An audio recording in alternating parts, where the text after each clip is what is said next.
Hey everyone. Hi, I'm John David West and welcome. It's Thursday, so it's time for TNC's On the Air live reading series, and where it's all about new works and it's all about the writers. So tonight we have a special night.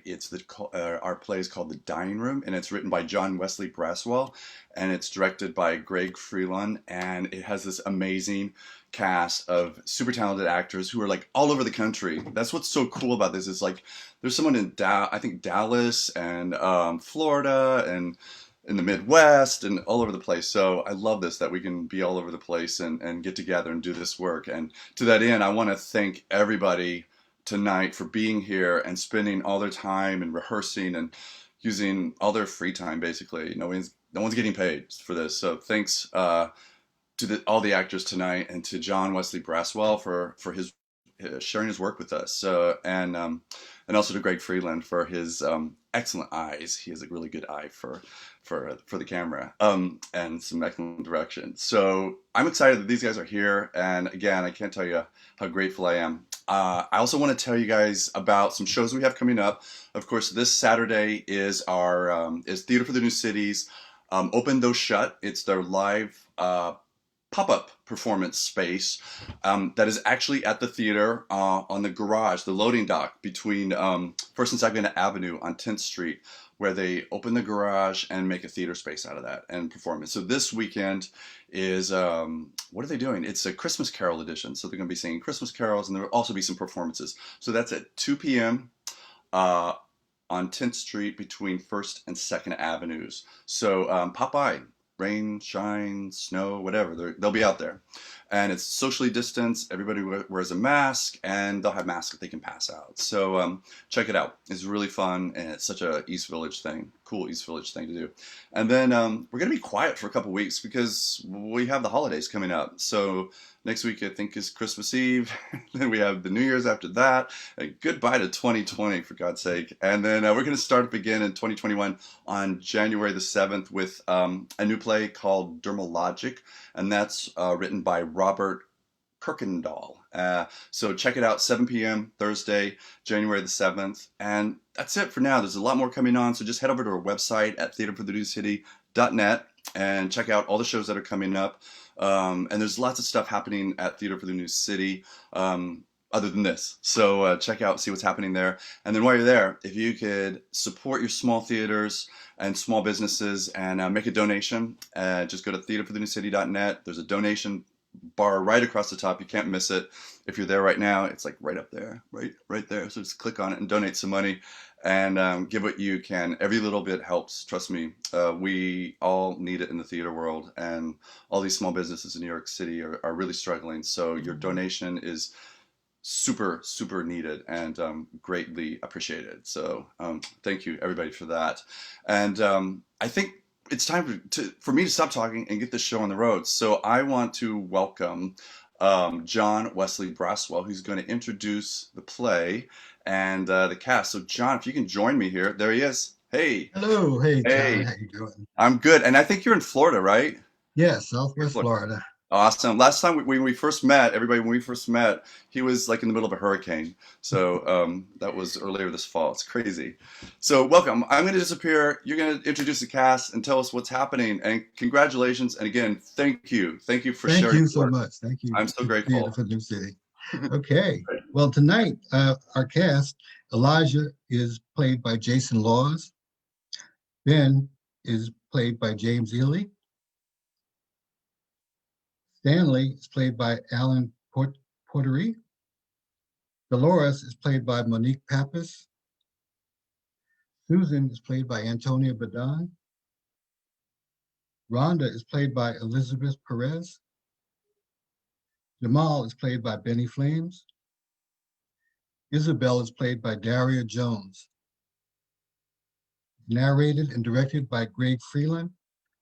And I'm also going to mention our production coordinator, Felicia Clark, for all of her help in putting this together.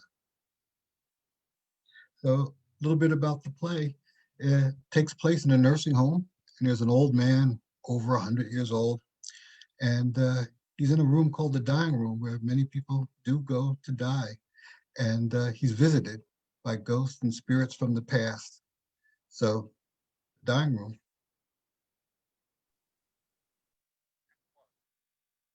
We were on a bare stage with unadorned walls. Its only ornaments were a table, center stage, 2 chairs, a trunk, a coat rack, a knapsack, a sweater, and a blackboard. There is one wall with a window and a working door. The door opens, and a white woman in her late 20s or 30s, dressed in nurse's scrubs and white shoes, walks in, looking behind her. She motions to someone to hurry up and moves into the room. Following her is a young black man, barely out of his teens, dressed in white t-shirt and white pants, wearing white sneakers. He is pushing an old man in a wheelchair. The old man is dressed in pajamas and slippers. There is a blanket covering him. The young man looks askance at the woman, and she points to a spot near the window. The young man nods and wheels the man, positioning him under the window.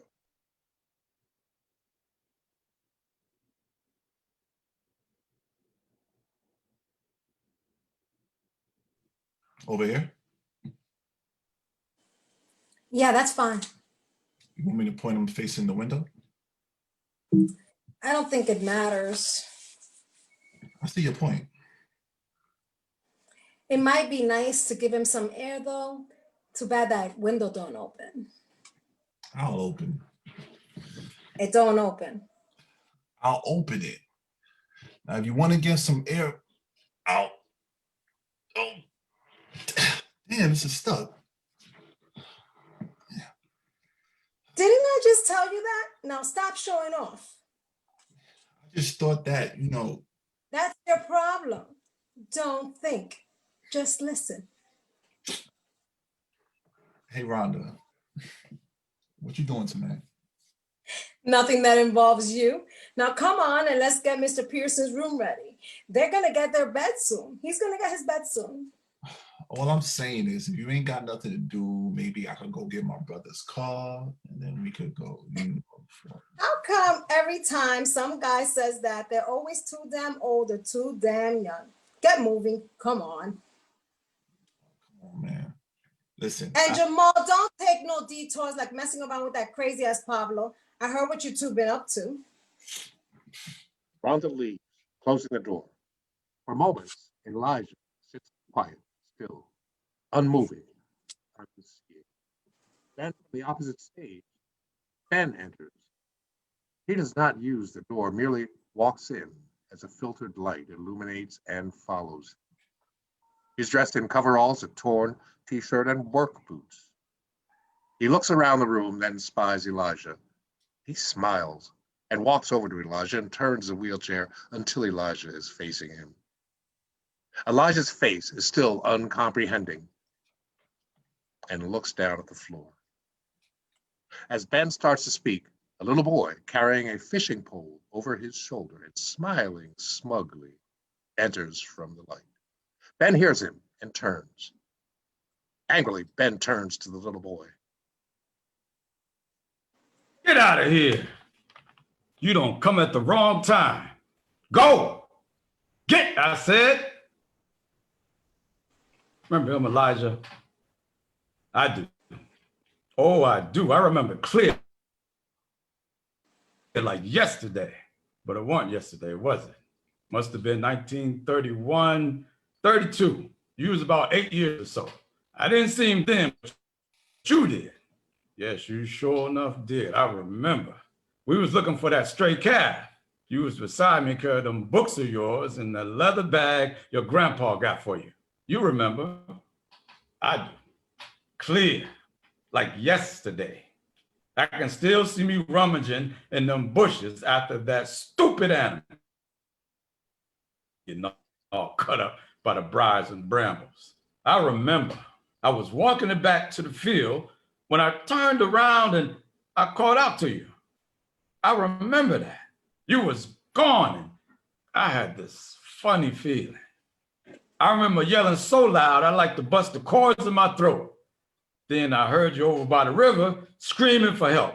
I remember leaving that damn calf and running like a fool, tripping over my feet when I heard that little voice, so full of fear. And when I come to the river, you were there in that water, and the current had you, your little body straining in the ugly, muddy water.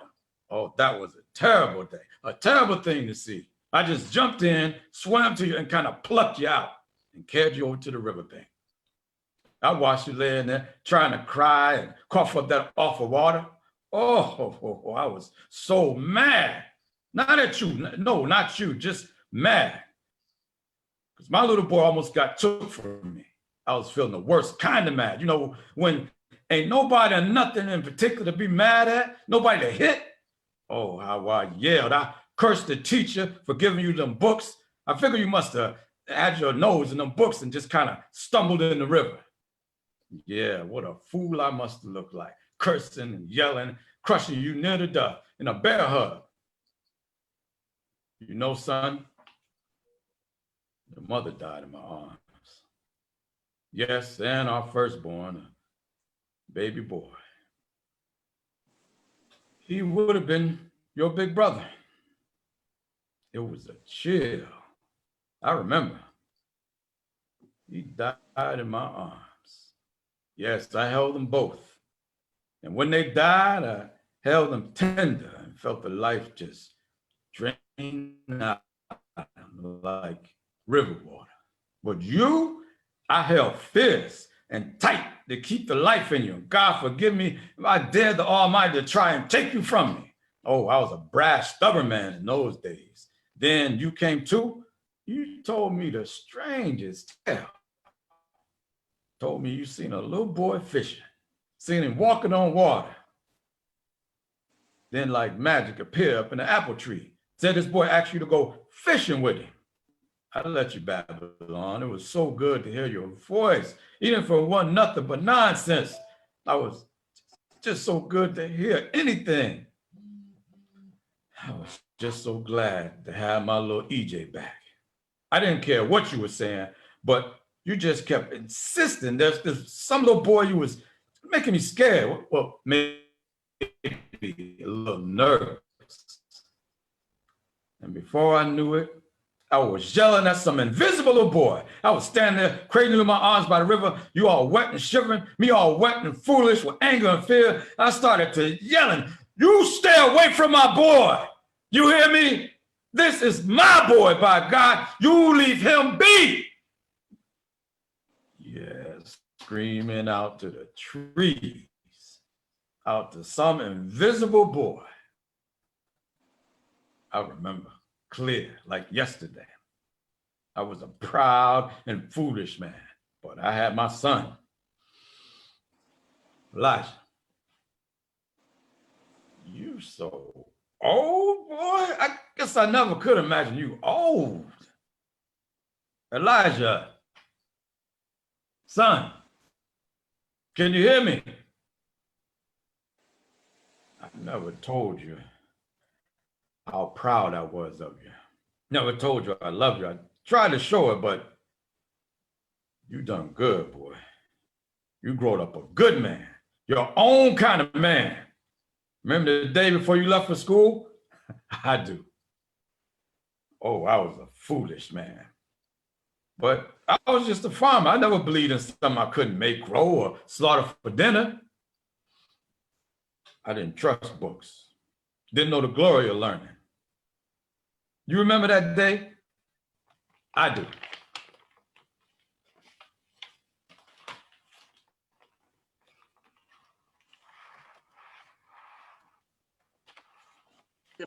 Painfully, he rises from the wheelchair as his father backs up into the shadows of the stage. Then when Elijah throws off his blanket, he slowly goes through his motions to transform himself into his younger self. His movements have a youthful spring and self-assurance. He walks over to the coat rack and trunk. He removes coveralls and places them on. He takes off his slippers and is barefoot. From the knapsack, he removes books, a pencil, and paper, and walks to the table, pulls out a chair, and, opening a book, busily begins writing. Ben, still dressed as before, barges in on the now young man, who doesn't notice him, only looking up when Ben yells. What the hell is this? You didn't have to do that, Pa. There's work to be done in this field. I promise I'll get to it. This foolishness got to stop. What you gonna live on, boy? Dream pudding? Wish sandwiches? Them books ain't gonna work this farm. They just your ruination. I ain't no farmer, Pa. I tried, but I ain't. I'm going to college. Foolishness. You ain't got the sense and I ain't got the money. It's my fault. Let you stay in that school listening to that prissy school teacher fill your head with nonsense. Should have kept you out like Porter did with his youngins. I spoiled you. Didn't mean to, but I guess when your mama died, I just didn't know what to do. It's me. There's life beyond this farm. I've read about it. I've got to. This farm isn't the whole world. This county isn't the entire universe. You got a restless soul, son. Your mama give it to you. Maybe that's why the Lord took her so young. Soul was too restless. I guess I couldn't beat it out of you. I guess not. I need you, son. This place is growing. I can't.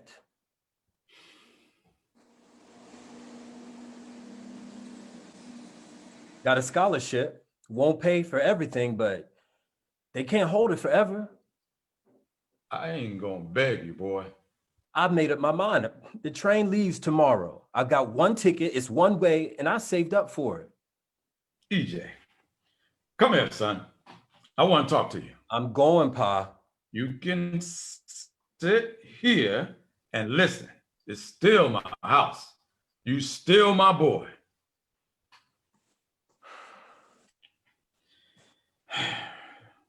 You know, even in the hottest summer, you never see me with my shirt off.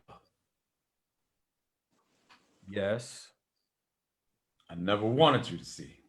Never wanted no one to see. Know my shame.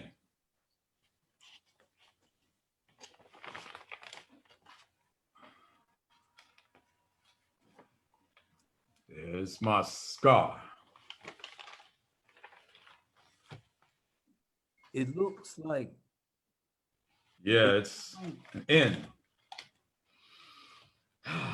An N. You see, son, I grew up near Marietta. My daddy was a sharecropper. Worked for old man's Pearson land. Yeah, that's right. That white man had the same name. After the war, when Daddy and the rest of the slaves was freed, they took their master's name. Daddy did it, like the rest.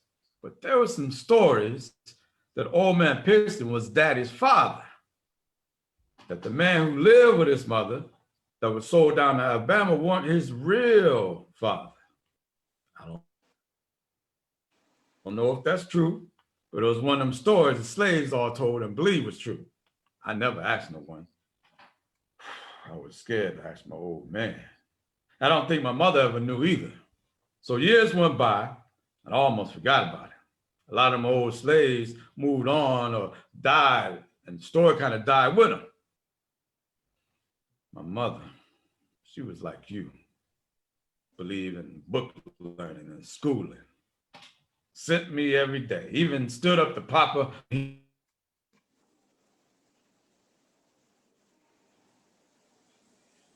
He'd object, and I was smart. Sometimes above my station, but I like learning. I was quick, took to it. One day, town, and there was Walker Pearson, but he was handsome, good looking, and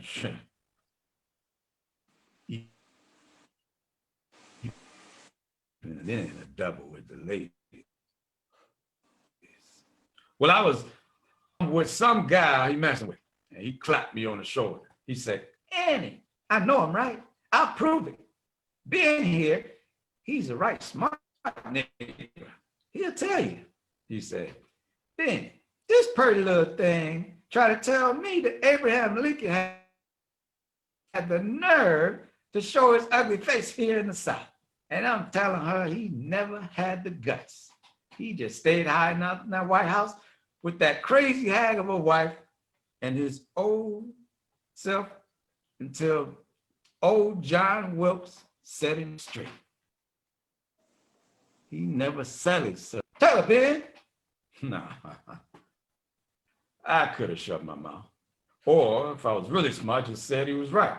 But I was young and knew my rights. I never liked Walker much. So I looked at him and said, I heard tell old Abe was in South Carolina, Charleston, that he came riding with some colored troops, bodyguards, some northern boys from Massachusetts. Well, Walker turned 2 shades of purple, told me to mind my own black business. And when Mr. Ann started laughing, he gave me this look, pure hatred. I knew I could have took it. I was strong and healthy. I used to wrestle him when we was little cubs. But that look took everything out of me. Because I knew it wouldn't be just me and Walker having it out. It was me and the whole damn South. I guess that's why I said it. I didn't mean to, but sometimes when you're so scared in a way, it makes you fearless. When he turned away, I shouted out to him, if and you don't believe me, just ask our granddaddy. Even Miss Ann stopped laughing then. I guess others heard too, because it got real quiet. Then Walker, he just turned, smiled, and pointed a finger. Didn't say nothing, just pointed a finger. He let me alone for most of a couple of weeks. Then one night, I'm walking home from Bible classes, and they jumped me.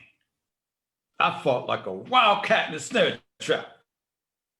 It was too many of them, and they held me down. I remember seeing Walker kneeling over me with this ugly smile and a knife. He told me, uppity niggas don't know everything. They don't know what's good for them. He said if it was up to him, he'd soon slit my throat like a hog. But his daddy said, no, teach him a lesson. That's when he carved this in my chest.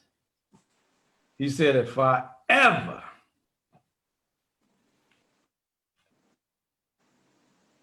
uttered another lie about his family, he was gonna carve the whole word nigga on my chest, then slit my throat.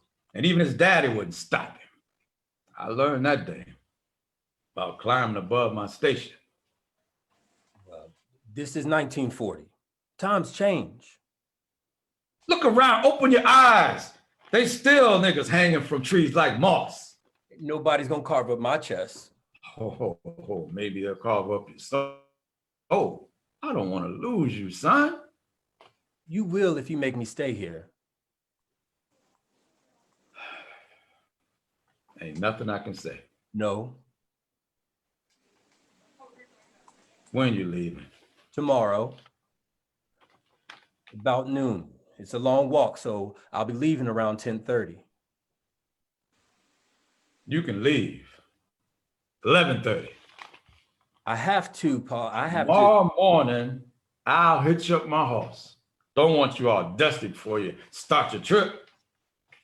Thank you. I don't really Don't thank me. You just make sure the livestock is in the barn tonight. I'll get dinner. Yes, Pa. Maybe you just got to find your station in life, son. Pa. I'm afraid for you, boy. I'm sorely afraid for you. I know, I'm afraid too, but I can't let that stop me, can I? No, don't ever let that stop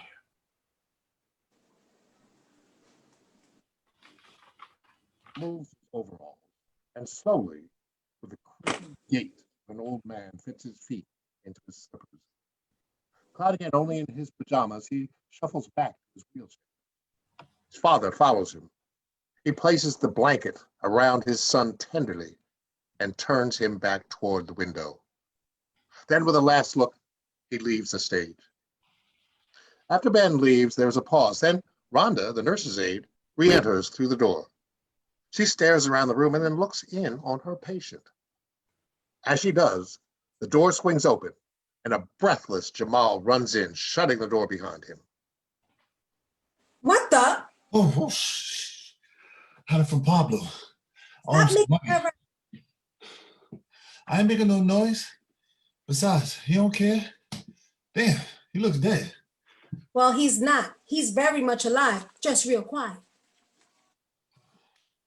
Well, when I'm as old as he is, maybe I'll be quiet too. You ain't never gonna be as quiet as him. You too wild. I told you about racing those old folks in their wheelchairs. Listen, they do not mind. Hell, Miss Cochran likes it. I mean, Pablo was racing Miss Altman, and Miss Cochran told me that we better win because he ain't coming second to no Nazi bitch. Jamal. That's what she said, I swear. I mean, we beat him, but Pablo said Miss Cochran stuck her foot out and tripped him. Claims we cheated, but her foot slipped. Now, you know she had that stroke. You know sometimes her feet be just slipping off. You get fired, you're gonna be flipping burgers somewhere. You gonna go out with me if I ain't working here?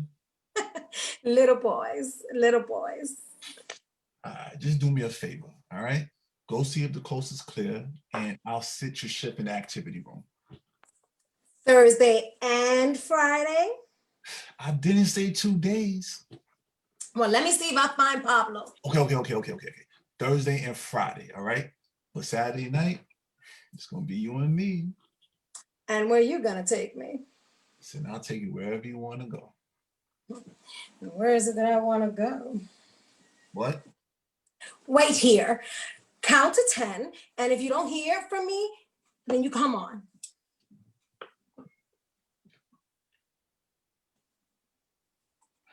All right, I'm gonna give me some of that old time, but you know, it's just a matter of time.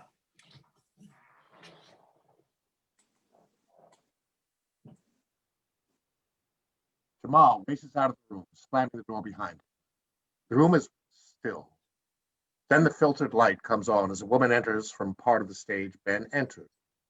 She is dressed in garb reminiscent of the 1950s post-World War II era, topped with a resplendent hat. She is in her early 20s. She is Delores, Elijah's long-dead wife. Delores walks to the wheelchair and turns Elijah away from the window.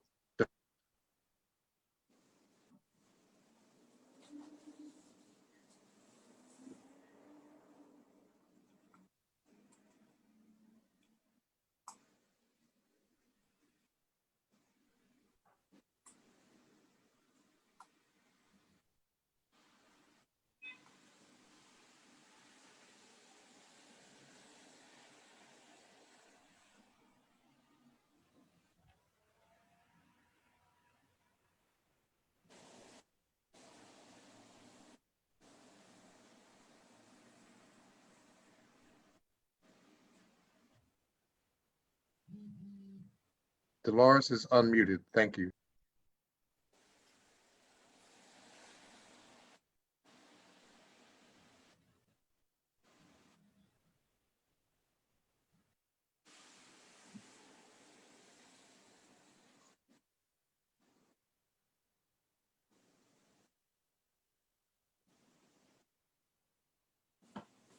Delores, mic is muted. We'll pick up the scene from the lead in.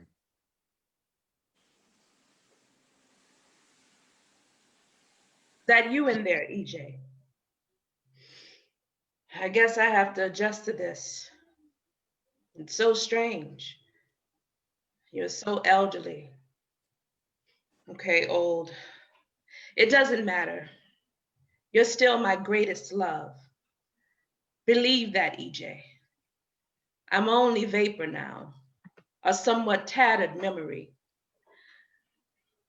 I have no flesh and blood reason to lie when I say I will always love you.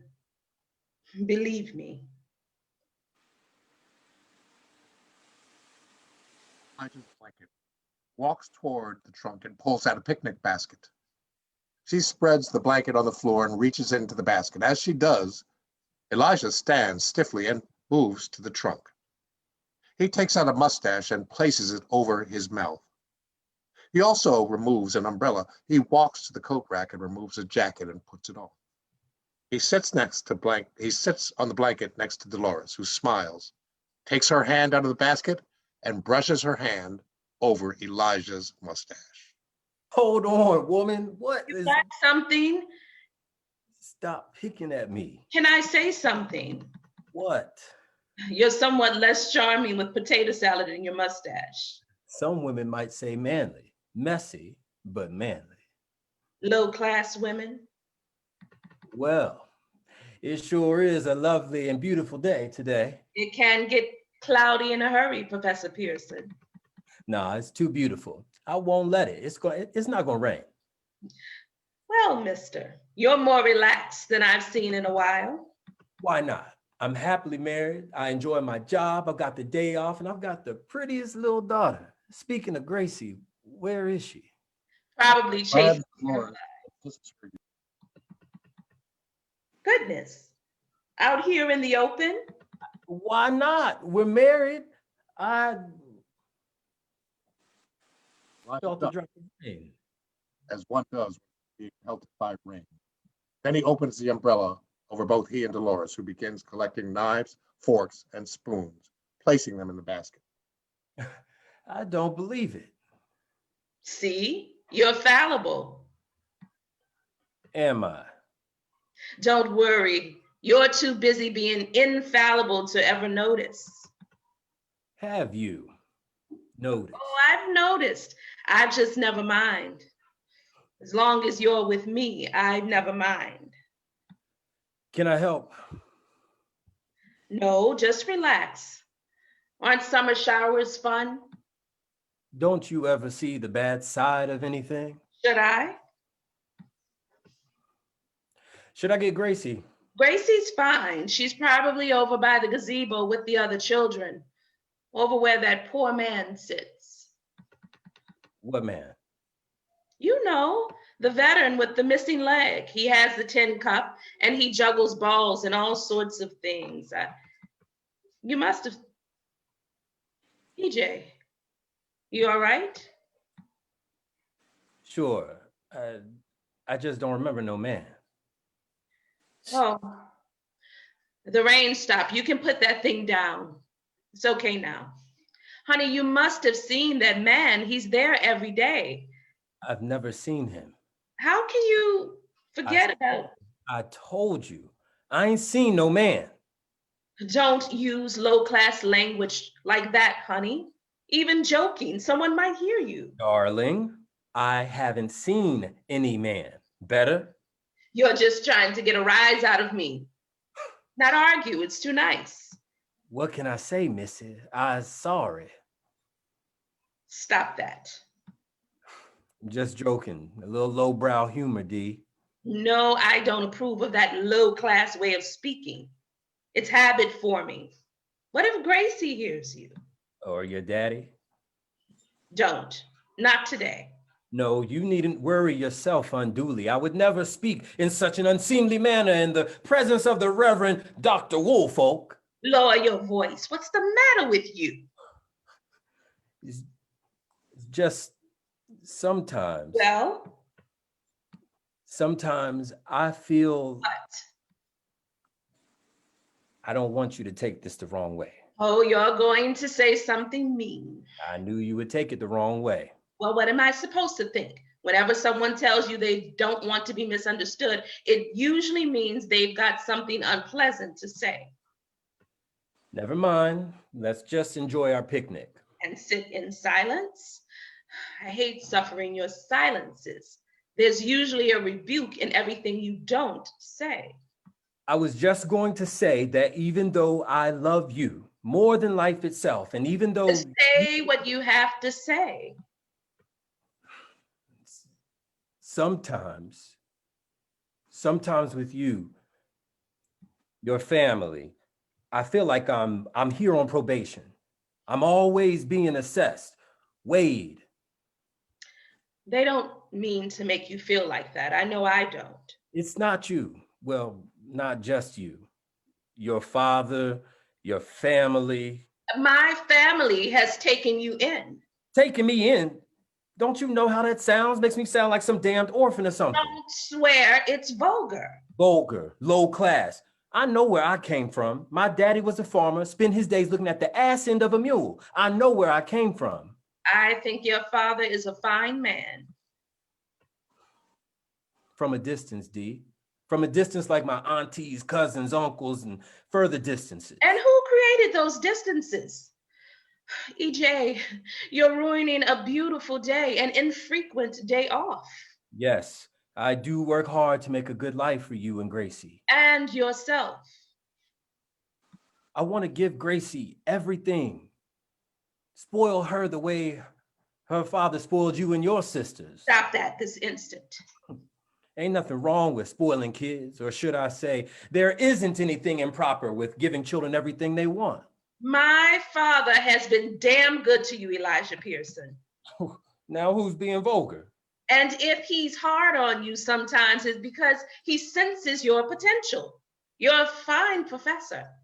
One day you may head a department, be a dean, maybe even a school president. If father presses you, it's because he's ambitious for you. He wants his daughter to live in a big house. But father doesn't. We don't apologize for wanting better. What is better, D? Tell me. What's the matter, EJ?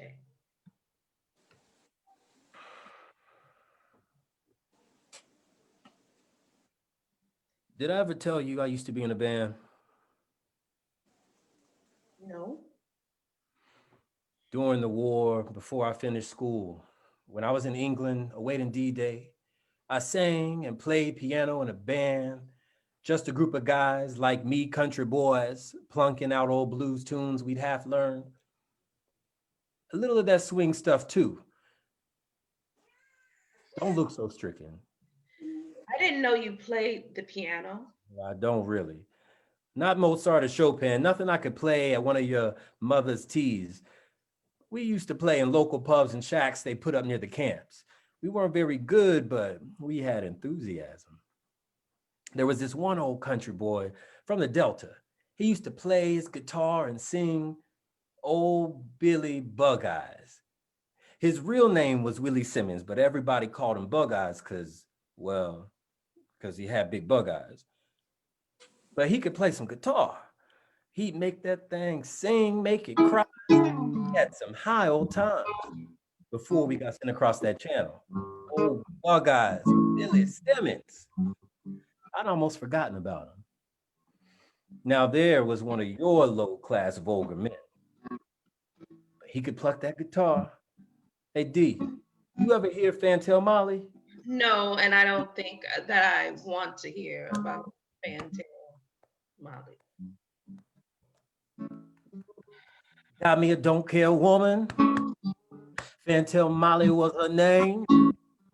Say I got me a don't care woman. Fantail Molly was her name. And if I has to shoot her, Lord, it would be good as shame.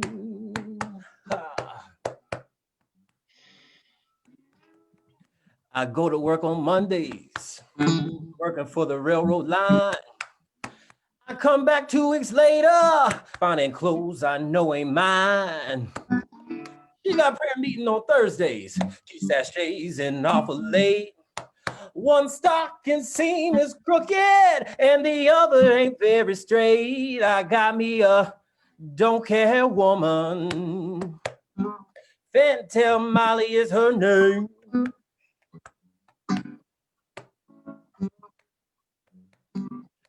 And if I had to shoot her, it would surely be a shame. One more time, D. I remember how I met her. It was by the f***ing hole. She said she'd bring the bait if I brung my fishing pole. She helped me bait my hook And we dipped it in the stream.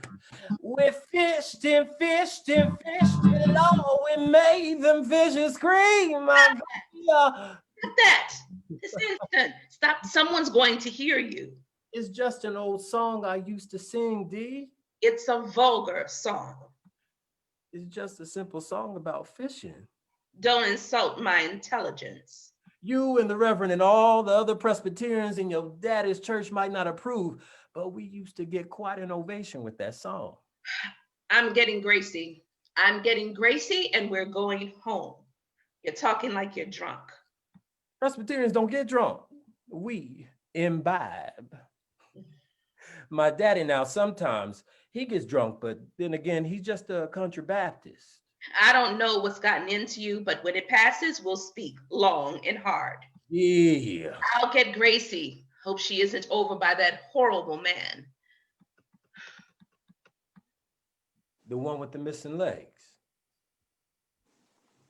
I thought you didn't remember. He sits by the fountain and holds a cup.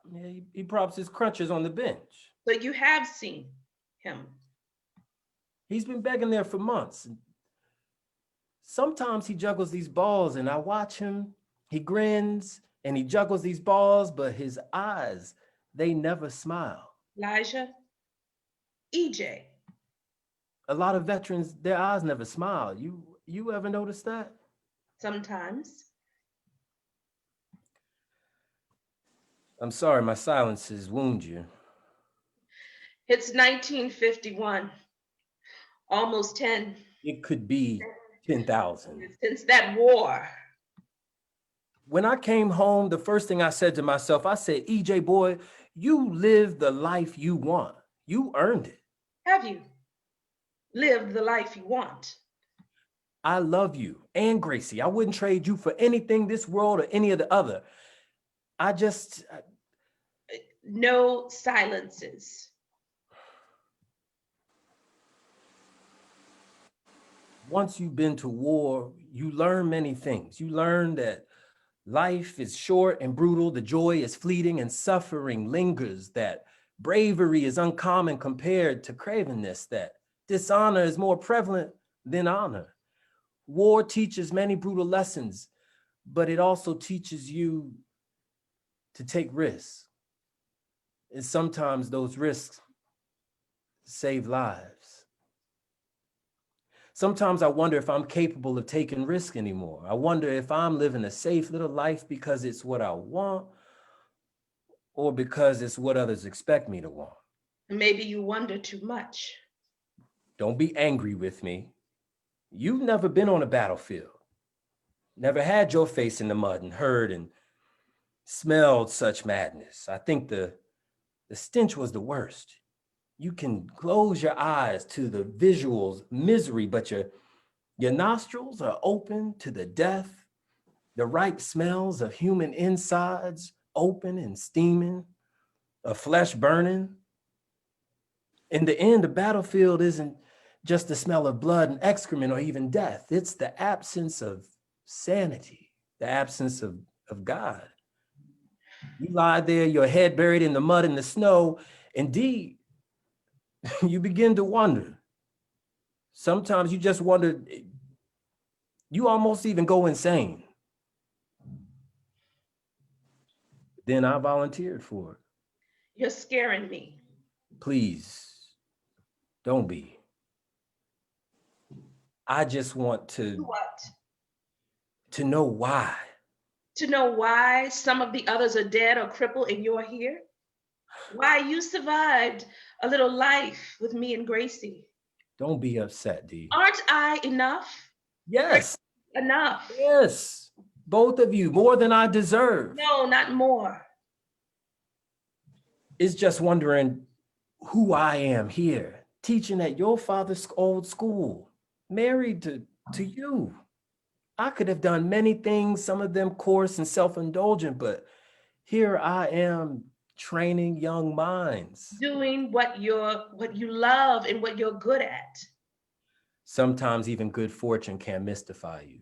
Teaching is my only gift. Not your only gift. My only gift. I don't delude myself. And It doesn't anger me. I don't want to be a dean or a school president. And I damn sure don't want To work for my uncle's insurance company.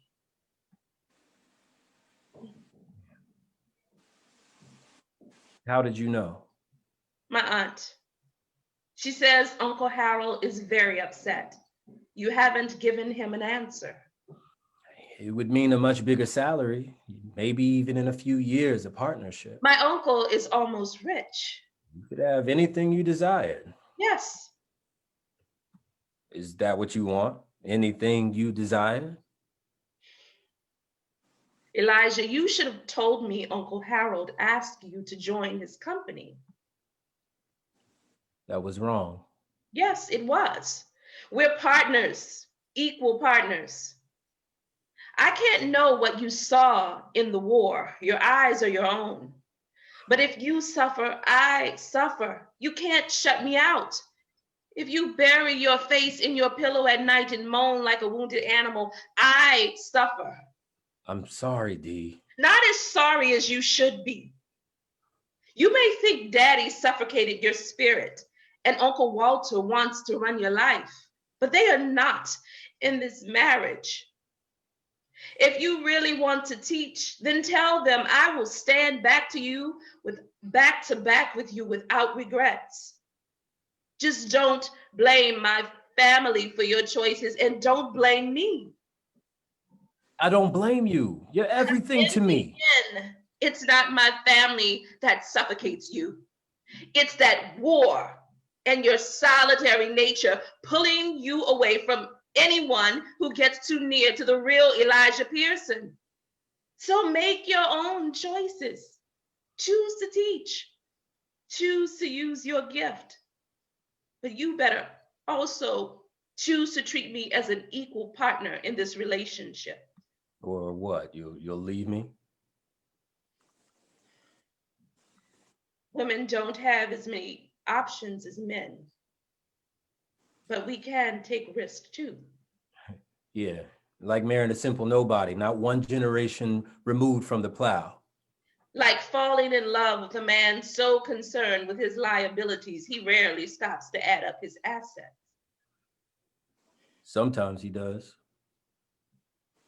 That's good to know.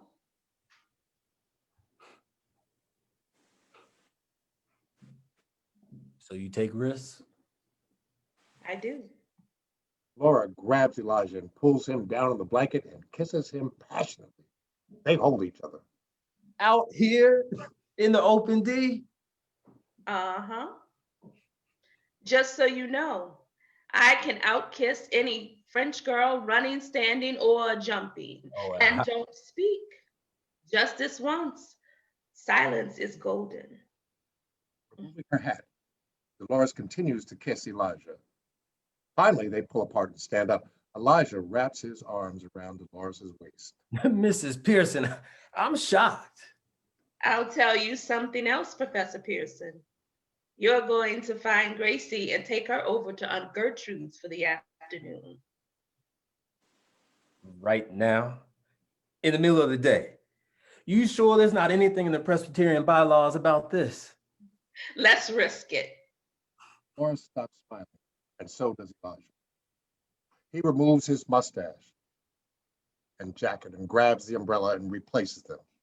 He walks back to the wheelchair in his pajama and sits, staring at the floor. Delores puts the picnic basket back, and as she does, a little boy with a fishing pole strolls in. Delores, holding the blanket, frowns. She flaps the blanket at him. Get out of here. It's not your cue. Go away. Go on now. Shush. The boy reluctantly leaves, and Delores turns to Elijah. She wraps the blanket carefully around him and turns him to the window. She begins to leave, then, remembering something, turns back to the window and opens it easily. There. You always did like a little breeze. Delores turns and walks away off stage. Once again, Elijah is left alone. He sits quietly, then the door opens. Rhonda and Jamal enter. I know you like me. Then you know more than I do. So this weekend, maybe we could get up in it. Hey, it's kind of chilly in here. Open that window. That thing never. I did. I told you, I'm all man. You opened that? Well, when I was messing with it, I must have had, loosened it up or something and it just popped open. I don't know. You just don't want to admit what a man can do when he sets his mind to it. Show me a man and maybe I will. Man, you colder than a snowstorm in July, woman. This is one creepy room. You know why they call it the dying room? No, I don't. More people died here than in any other room in the nursing home.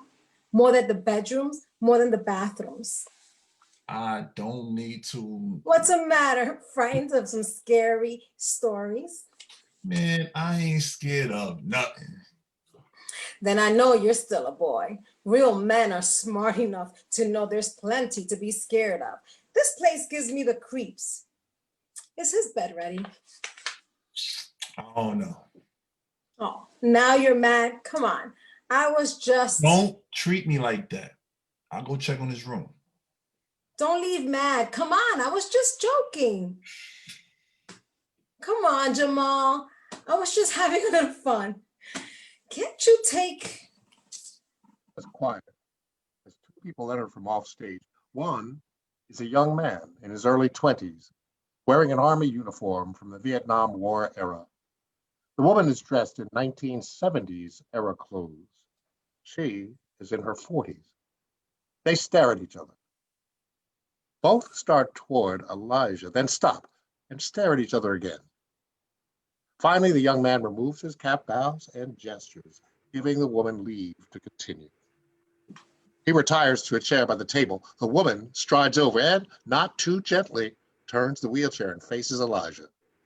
He stares at the floor.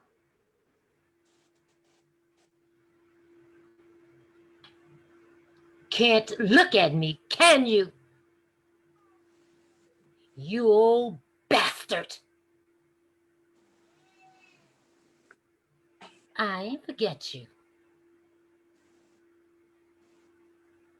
Don't act like you can't hear me. You always making believe. You always making believe. Elijah finally looks up, and the woman turns and walks to the opposite side of the stage. Elijah stands stiffly, shedding his blanket, and walks to the trunk. He removes a pair of eyeglasses and puts them on. Then he again dons the jacket from the coat rack. He reaches into the trunk and removes a pair of shoes to replace his slippers. Then slowly, ignoring the young man, walks over to the woman with her back turned toward him. Susan, let's go. You didn't have to invite me. This is a family affair. Soon you will be family. Oh, this is such a beautiful ring. You gonna tell them tonight? Well, I don't know what's prettier, this ring or that poem you wrote me. They don't like me.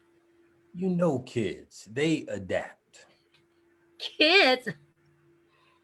Your girl's grown, married with kids of their own. I never regret not finishing my education. I had to work, and I was never ashamed. I read a lot, you know. Susan, you have no need to feel ashamed. When I'm around your uppity family, ooh, I feel the fingers pointing and poking me. It will be fine. Now, Susan, you're like my son, Stanley. I don't like to think this, but sometimes I wonder what it would be like if you didn't have no family and if you wasn't no professor. But I have and I am. Isn't my wig straight? Didn't need to wear that. When I'm around your uppity family, I need all the hair I can get. Stop. Stanley the soldier stands and grabs his father's shoulder, leading him away from a dejected and defeated Susan. She slinks over to the table, takes a chair, and sits down and fusses with her hair. Welcome back, the conquering hero. Hero. There weren't too many over there, and I certainly wasn't one of them. My main objective was to stay alive. Well, you're safe and home again. That's all I really care about. I guess we can save the hero stuff for Hollywood. They're welcome to it. Dad, can we talk in private? Sure, son. I got the word on my way over here. Medical school. Medical school? A doctor. I'm so proud. The family's first. Yeah, onward and upward. But, that's not really what I want to talk about. What is it? I need your advice. Smoking now? Yeah, over there's. Say no more. Say no more. I have a lighter. Here. Sorry about this. The lighter ain't working. Never mind. Dad, I met a girl. In Nam. Oh. I don't know if I can get her out. If I can, well... Is it serious? Who knows? You love her? Who knows? Either you do or you don't. Maybe. The thing is, if I bring her home to a strange place, I kind of wonder if she'll fit in, if we can make it work. Is she pregnant? Is there a baby? No. Then Stanley, you think it's smart to bring a girl thousands of miles to a strange land, uproot her, and you don't even know if you really love her? I know, it's touchy. My career, my family, this fucked up country. Sorry. If you love her, it's none of the family's business. My family is important. You think I want to bring a strange woman into it? A woman who might not be able to handle our family? Well, sure, the family's opinion counts for something.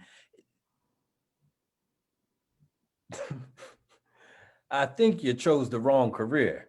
You might have a future in politics. Grace and Gloria filled me in on this woman. I never thought you would replace Mom. Susan is not a replacement. She's the woman I love. Your mother is dead, God bless her memory, but Susan is not a replacement.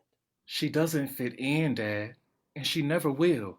She doesn't run in the same circles. She's not even a Methodist, for God's sake. As a matter of fact, she's not.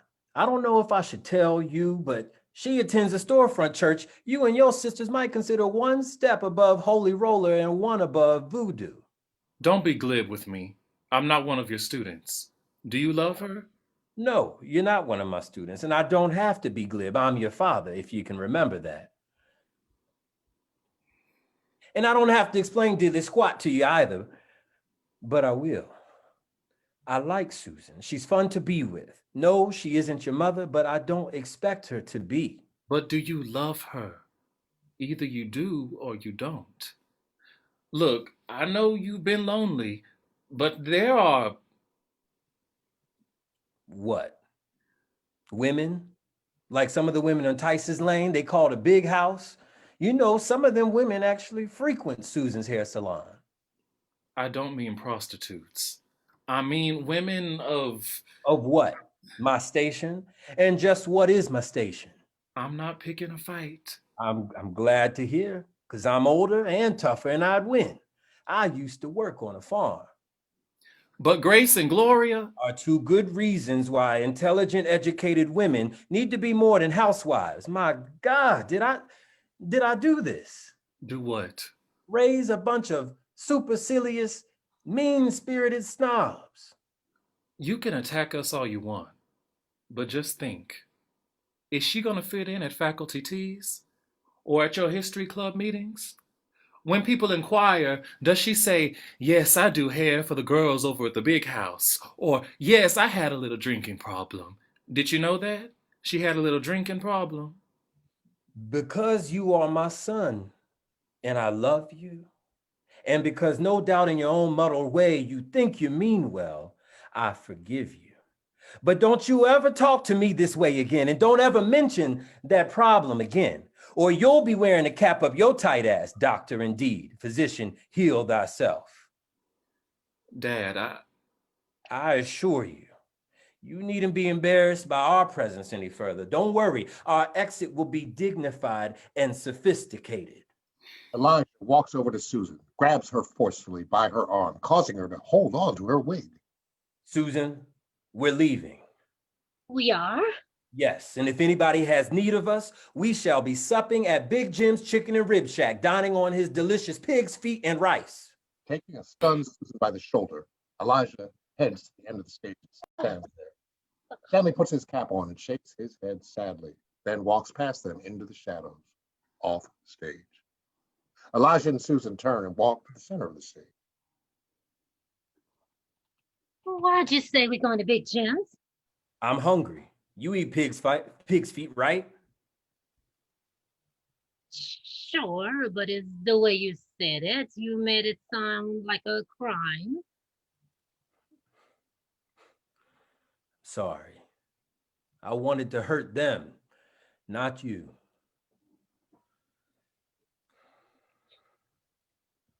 Elijah, Yes?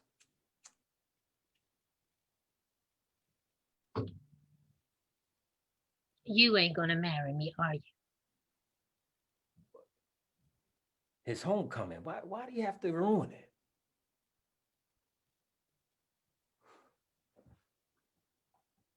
You ain't. That son of mine. Susan. You ain't gonna marry me. Susan, the date we set, it has to be tentative. I got some matters to clear. This damn lighter, boy. How long? What? Till we set the date. When I said, as matters cleared. You can say it. Say what? You ain't going to marry me. Susan, things have become so complicated. Everything is so mixed up. Stop. What? Just stop it. You know what's damn mixed up? Your damn family. That's what's mixed up. You ain't gonna marry me. No. I just really, I thought that maybe. Elijah approaches her and Susan attacks him with her pocketbook in her hands. That's Elijah all I had to no hear. resistance. He merely storms out of the room. Finally exhausted, she desists, and Elijah backs away.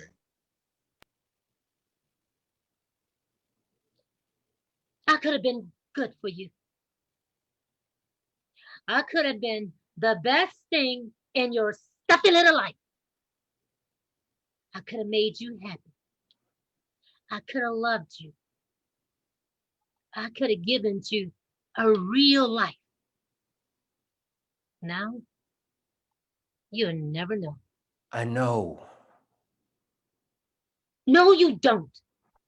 You should, but you don't. It's the obstacle, Susan. Don't blame your family. Yes, maybe they are a pain in the ass, stuffed up crowd, but don't blame them. It's you.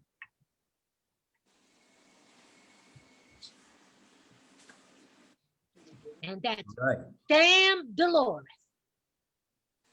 That's right. I said it. Damn, Delores, don't look so thunderstruck.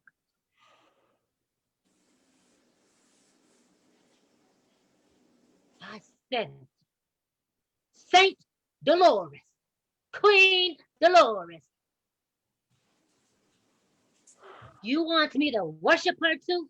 No, she wasn't nothing but flesh and blood, just like me.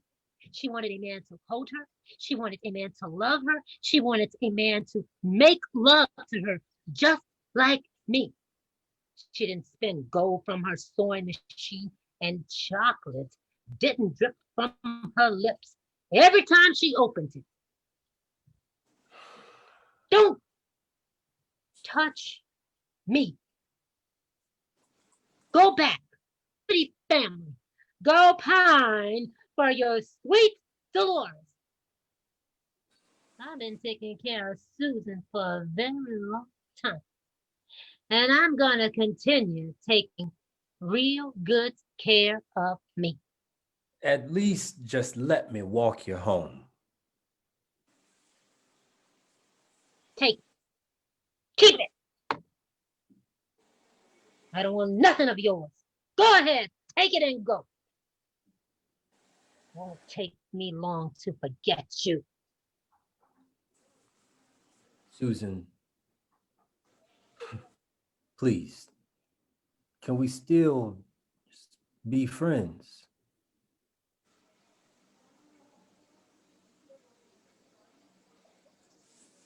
Friends? Aren't you sophisticated? Friends? You hurt me. This ain't no little scratch. Put some iodine and a bandage on. Friends? I don't want no friendship from no weak little phony like you. I could have loved you. You hurt me. I don't ever want to see your face again. Elijah, having picked up his ring, walks over to the chair, carries it to the far end of the stage near the shadows and away from the stricken Susan, who opens her pocketbook and pulls out a piece of paper. At first, she uses it to wipe the tears. And then she calls after the departed Elijah. Take your ring. I will give you this poem you wrote me, even though it don't mean nothing. You never know. Bad poetry can come in handy.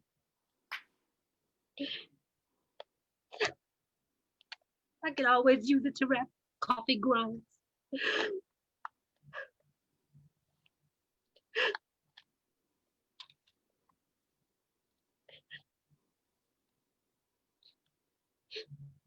My world is a window, and you are light. Warm, penetrating light.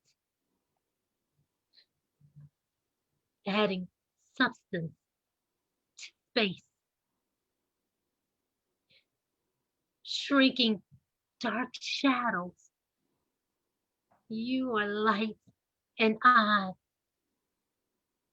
merely a mote of dust,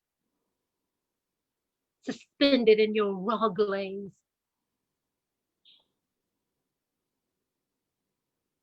Bouncing, free,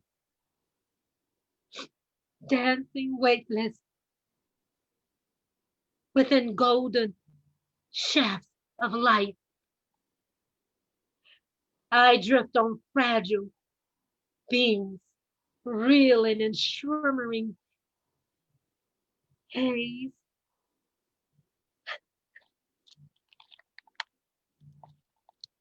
You are light, and outside you, all else is darkness.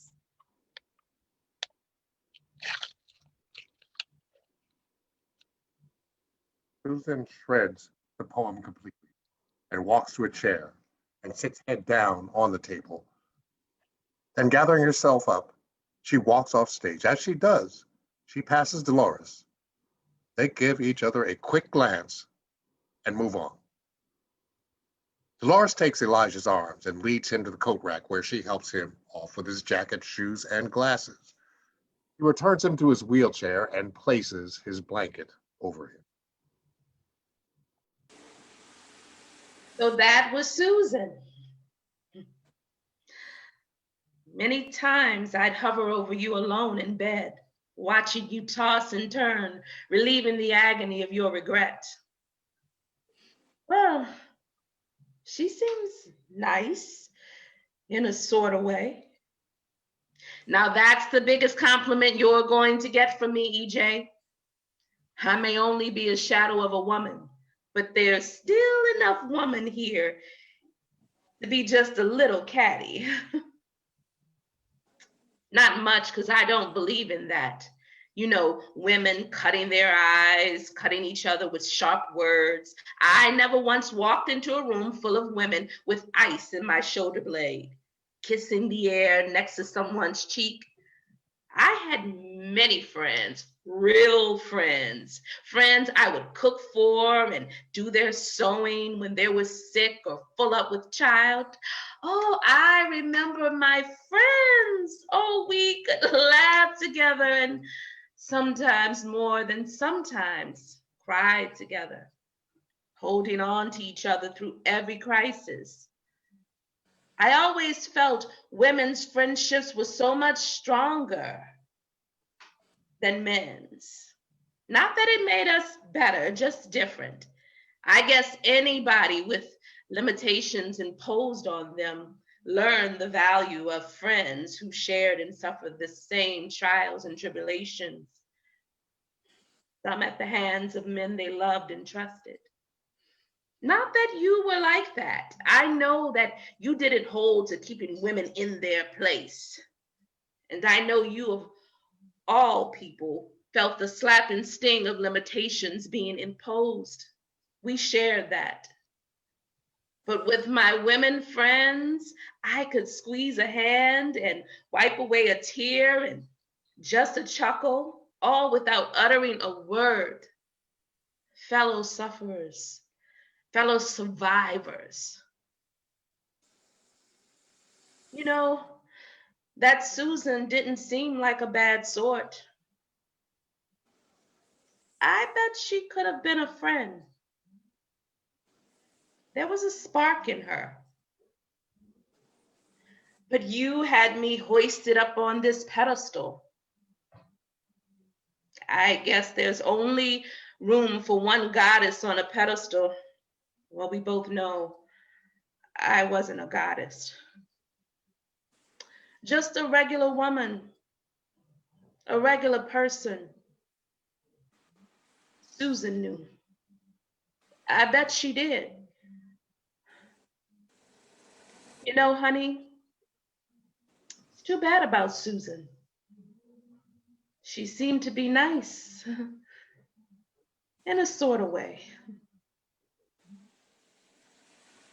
Tosses Elijah's blanket as the lights dim on the end of Act 1. Act 2 begins now. The same room, the same coat rack, tables, chairs, trunk, and blackboard. At Rise, Elijah is sitting alone in the room covered by a blanket. He stares at the floor. The door opens and Jamal enters.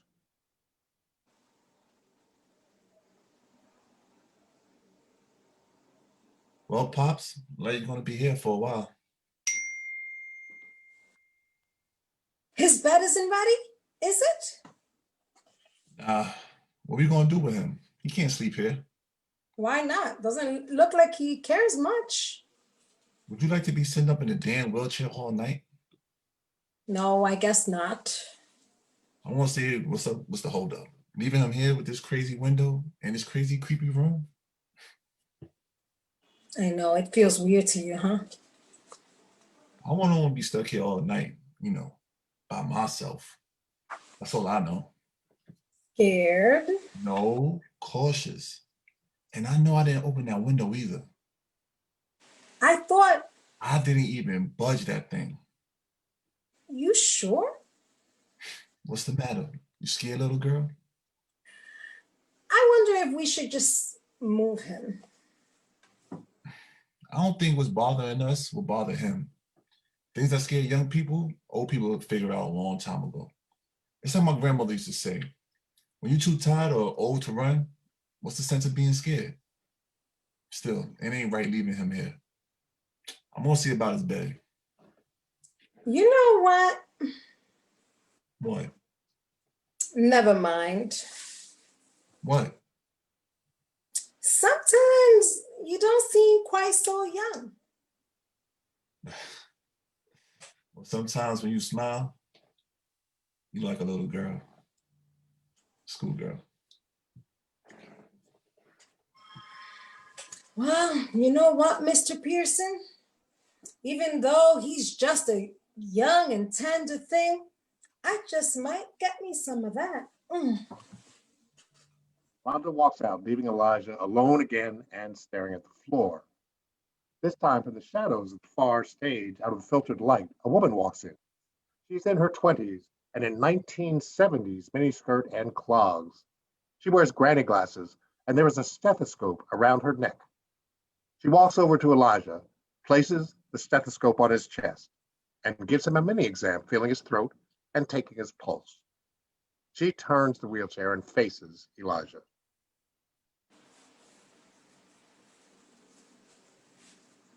The heartbeat is faint. The pulse is weak. Professor Pearson, it's my opinion that you may be dying. I know I haven't practiced in nearly 5 years, but yes, I think I'm right. Is there anything you'd like to say? No? That's okay. There's something I want to say. I want to say thank you. Thank you. Do you remember that talk in the classroom? I do. It was exactly the moment that I needed someone. And there you were for me. As usual, you were there for me. I hope you don't feel bad or responsible about how things ended for me. I did what I wanted to do, needed to do, and I have no regrets. So again, thank you.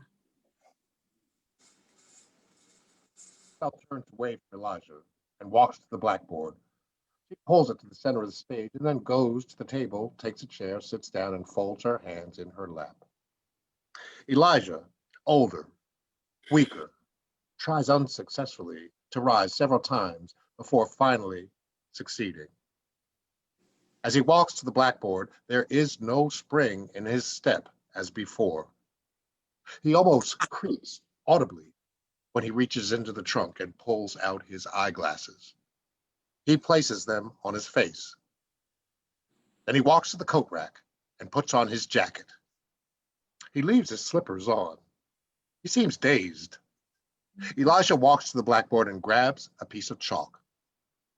He's about to write something when he finally notices Isabel seated quietly, staring at him.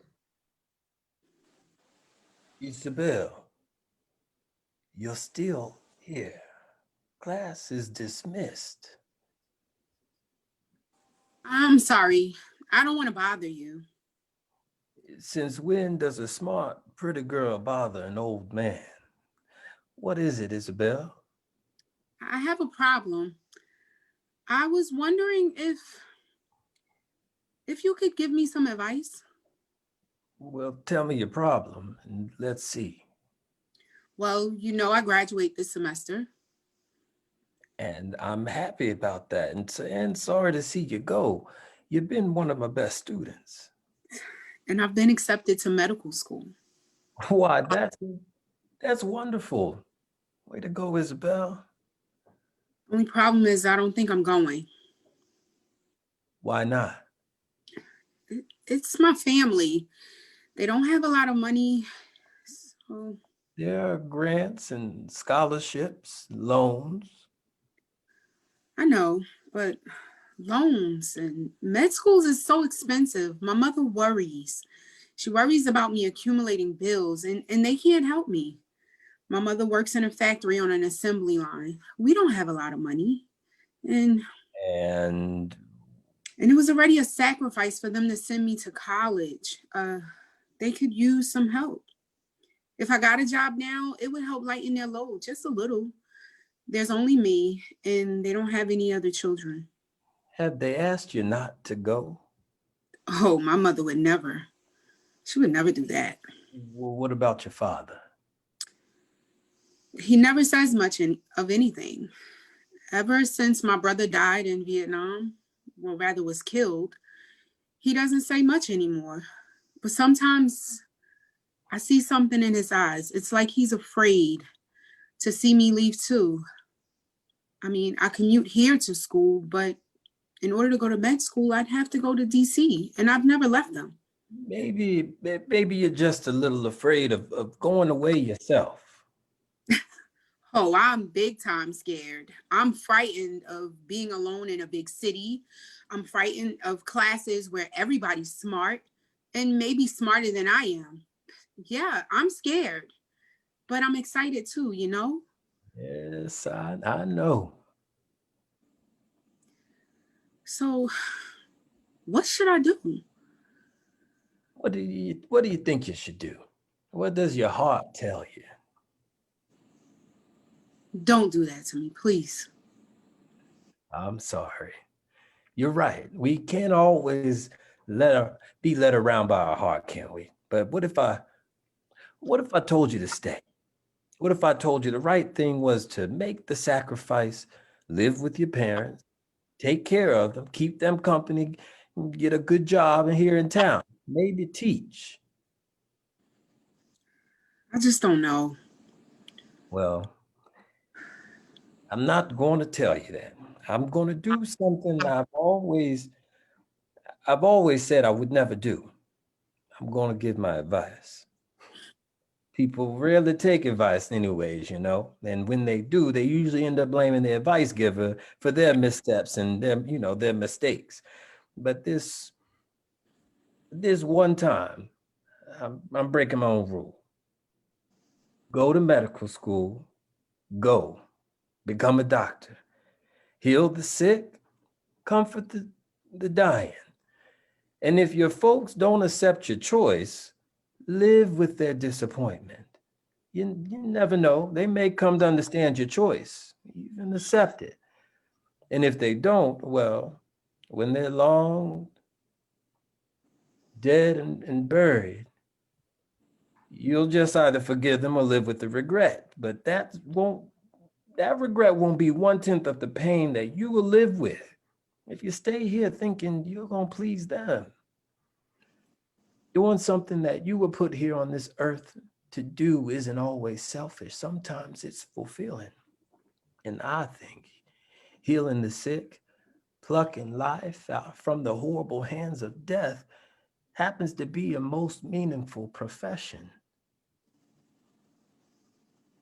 My son, I heard he was going to planning on being a doctor. Yes. I bet he would have been a wonderful doctor. Well, maybe death ends all knowing, but I know you. You are a born life giver. I believe that. Just like Hank Aaron and Roberto Clemente are naturals, you're a natural. For you to give up all of this would be a waste, not only of your life, but of the lives you were meant to save. Well, that's my lecture for the day. You do with it what you will, and I'm an old man, and maybe I don't always know what I'm talking about. The older I get, the less I'm sure of anything. My father, when I was a little boy on his farm, we plowed our fields with the mule. Now they done sent men up to the moon. All I know is life is shorter than I expected. When I stand up here and look at all those bright, hopeful people straining to to grow up, build monuments to themselves, maybe the most important moments we leave are our lives. Mm. Go on to medical school, Isabel. You'll make your parents proud, even if they don't realize. Thank you, Dr. Pearson. Thank you, Dr. Pearson. Don't you thank me for telling you what you already know. You just go. Get on with it. Life is always shorter than we think. Elijah stops, and the chalk drops from his hand. Isabel stands up and prevents him from falling. She helps him to his wheelchair. I just wanted to thank you one last time. You were right, you know. I loved being a doctor, and I thought I was pretty good at it too. Especially at first, before I finally understood how insidious disease could be, how intractable death was. But then I was so engaged in battle, I never had time to ponder how good I was. I was in a Middle Eastern country when I died. I was with a group of doctors who had volunteered to help children who had lost their limbs in war. Most of the wounds were from landmines or strewn over old battlefields. They'd left landmines that looked like shiny toys. And the children, isn't that horrible? It's amazing how despicable, how horrible people fighting their good cause can be. Some of the landmines were covered by sand, and it must have been one covered by sand or near rock. I mean, I would never have gone near it if I'd seen it. We were trained. It's ironic. It's exactly how my brother died. Isabel speaks. The little boy enters. He watches Isabel and Elijah, then, smiling, sits on the table, his rod, with his fishing rod, and pretends to fish. Isabel bends towards Elijah, feels for a pulse. She uses her stethoscope. I'm sorry. Here I am running off at the mouth, and you're almost Isabel turns. Intractable. Give me one moment, I beg you. The boy shrugs and moves away. Stanley, still dressed as a soldier, emerges from the shadows. He takes one hesitant step towards his father, then spies Isabel. He stops. Isabel walks towards Stanley, urging him forward. Go to him. Why? You're here. He always needed his students more than his own. Do you begrudge me? My moment? So many students, so many moments stolen. Maybe I do begrudge. You can stand there resenting me, or you can go to him. I'm beyond caring, but if you go to him, be quick. There isn't much time. Isabel glares at the little boy who stands by the blackboard, smiling. He doesn't like to be kept waiting. Stanley nods and faces his father as Isabel leaves, staring at the smiling boy who draws a smiling face on the blackboard. Father. Father. Dad. Elijah, startled, tries to rise and falls back. Stanley helps Elijah to his feet, and Elijah shuffles along side by side with Stanley until they reach the trunk. Then stands silently as Stanley retrieves 2 baseball gloves, a baseball, and a baseball cap. Stanley replaces his army cap with a baseball cap and removes his uniform blouse. He pulls his t-shirt out from his pants, then places one glove on Elijah's hand and guides him to center stage. Stanley walks a few paces away from a still dazed Elijah who stares at his gloved hand. Dad! Hey, Dad! Hey, catch! Here it comes!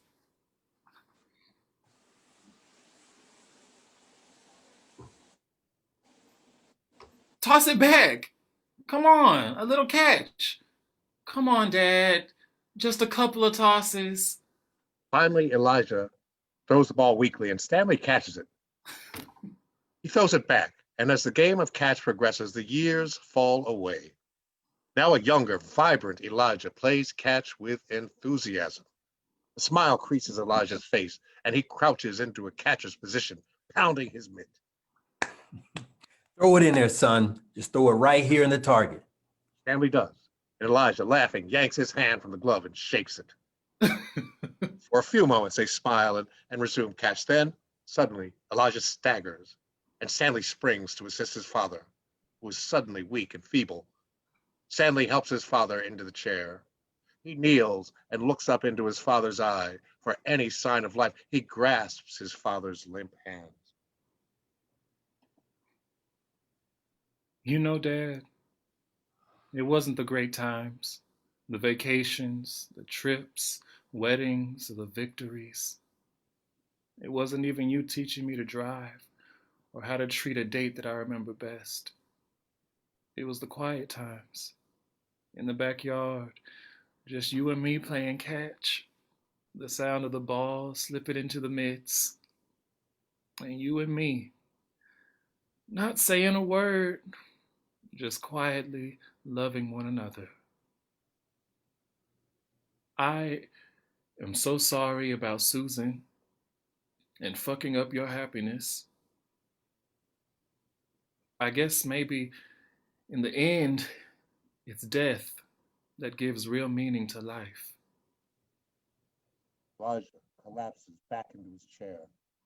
Stanley motions to Isabel, who hurries to his side with her stethoscope. She begins to check it and then stops. She hands it to Stanley, who checks for the heartbeat. He looks at Isabel. It is hopeless. At that moment, from the shadows, Ben, Susan, and Delores approach. Ben moves to Elijah's side.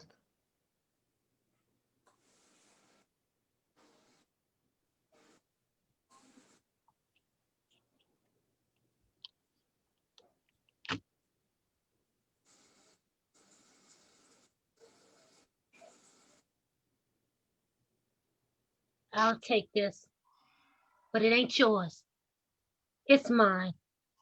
You wrote it, but it's mine. Sometimes I read it and I think,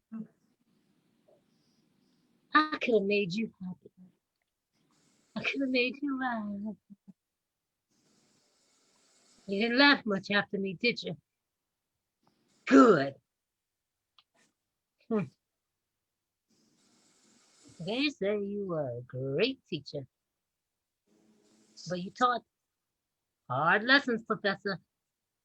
Yeah, you taught me how to endure without laughter.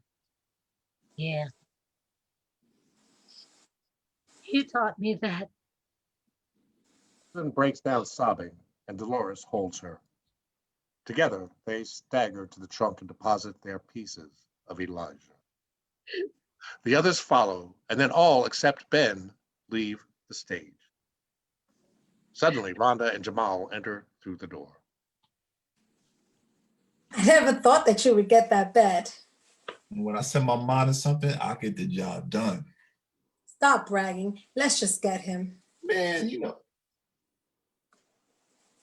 it's chilly in here. The window? Nah, not that kind of chill. Not you.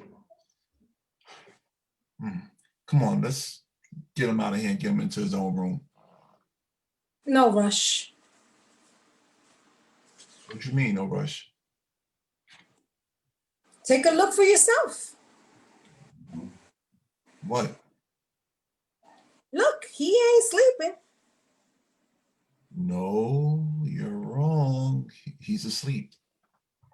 Yeah, for a million years. No. You mean to tell me you ain't seen a dead person? In church, at a funeral once. I mean, man, shit. What's wrong with you? You better get used to it, Jamal.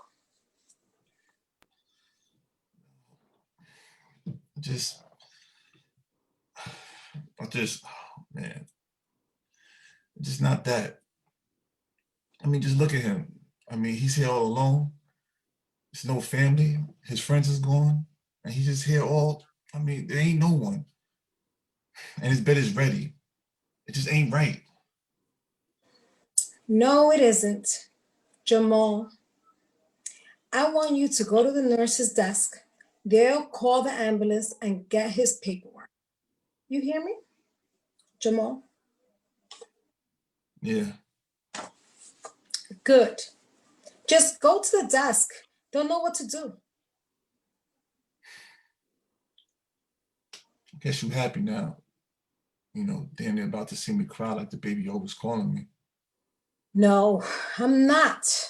Jamal, you're no baby. And I know that now. Jamal. What? I'm not doing anything special Saturday night. If you have your brother's car. Nods and leaves.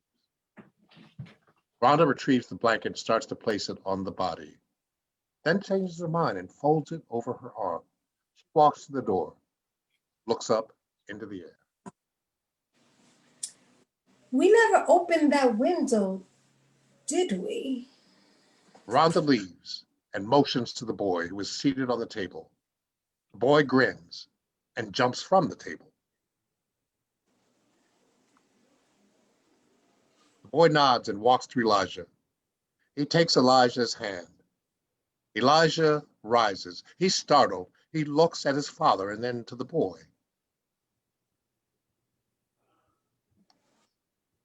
Ben tells his son not to worry, that he's seen enough of the little fella, and that once you get to know him, he's a nice guy.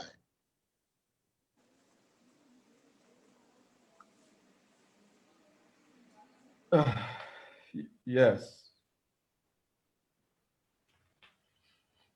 Don't worry, son.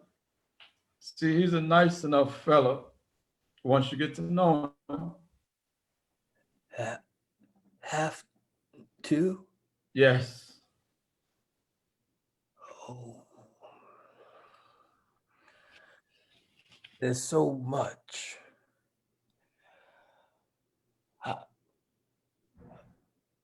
I can't move. Remember how I taught you to walk? You face eternity the same way, one step at a time. Oh, Dad. Yes, son. Yes, son. I did the best I could, didn't I? Yes. You won't leave me alone. When you was a boy, you make me so mad. We was both so headstrong. I'd be mad and I'd tell you, I balled up my fist and I'd tell you, I brung you in this world and I'd take you out. Well, I ain't mad at you, son. I sure ain't mad at you. Ben takes one of Elijah's hands, the little boy the other, and they begin to lead Elijah off to the shadows beyond the stage toward the filtered light. Then Elijah stops. He looks longingly at the trunk. The boy urges him on, telling him it's time.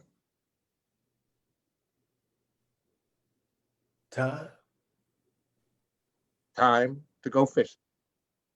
Fishing forever. Blackout, end of play.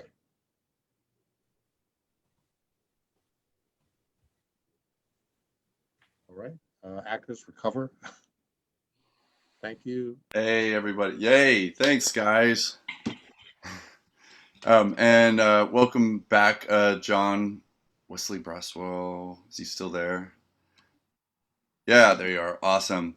Thanks, guys, so much. That's it for, I don't know, 2020. So we'll be back next January the 7th. But like I said, everybody come over to the Theater of the New City this weekend for their Open Though Shut. or Open Thou Shut at 2 o'clock, and that's on 10th Street between 1st and 2nd Avenue. And they're gonna be singing Christmas carols and doing all kinds of crazy stuff. So anyway, you guys, thank you so much for being here tonight and giving us your time and energy. And I hope you all are well and safe, and everybody else out there is well and safe. And yeah, just please be careful, and all the best. We'll see you soon. Thank you. Thanks, guys. Bye. Bye. Take care. Thank you. Thank you, everybody.